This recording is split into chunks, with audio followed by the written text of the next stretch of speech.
అసలు ఆదిపురుషు సినిమాలో కూడా హనుమాన్ గురించి ఇంత నీట్గా చూపించలేదు.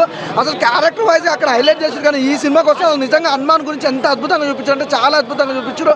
అలాగే హీరోయిన్ విషయానికి వస్తే నిజంగా వాళ్ళిద్దరి మధ్య కెమిస్ట్రీ కానీ ఎంత చక్కగా ఉందంటే ఒక ఫ్యామిలీతో మాత్రం హ్యాపీగా చూడొచ్చు. నిజంగా సంక్రాంతికి ఏ సినిమా చూడాలో ఏ సినిమా తెలియదు, కానీ 4 సినిమాలు ఉన్నాయి. 4 సినిమాలు ఆల్రెడీ ఒక సినిమా రిలీజ్ అయింది, హనుమాన్ సినిమా. నెక్స్ట్ నిజంగా నాగార్జున గారిది, వెంకటేష్ గారిది, మహేష్ బాబు. నిజంగా ఈ 3 సినిమాలు అటు ఇటు అయితే మాత్రం హనుమాన్ సినిమా అయితే బరాబర్ కొట్టుకొస్తాను.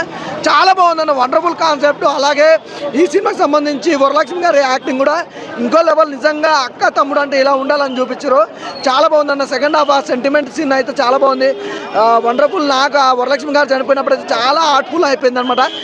Different character. అలాగే వెన్నెల కిషోర్ గారు క్యారెక్టర్ వైజ్కి వస్తే మాత్రం నిజంగా విలన్తో పాటు ఉండి హీరోకి సపోర్ట్ క్యారెక్టర్ వైజ్ కూడా చాలా బాగుంది. మన ఇందులో కామెడీ లేదనుకుంటారు, కామెడీ కూడా చాలా బాగుంది. అది కామెడీ అవ్వాలంటే మన గెటప్ సీన్ అన్న కామెడీ, వండర్ఫుల్ కామెడీ నిజంగా.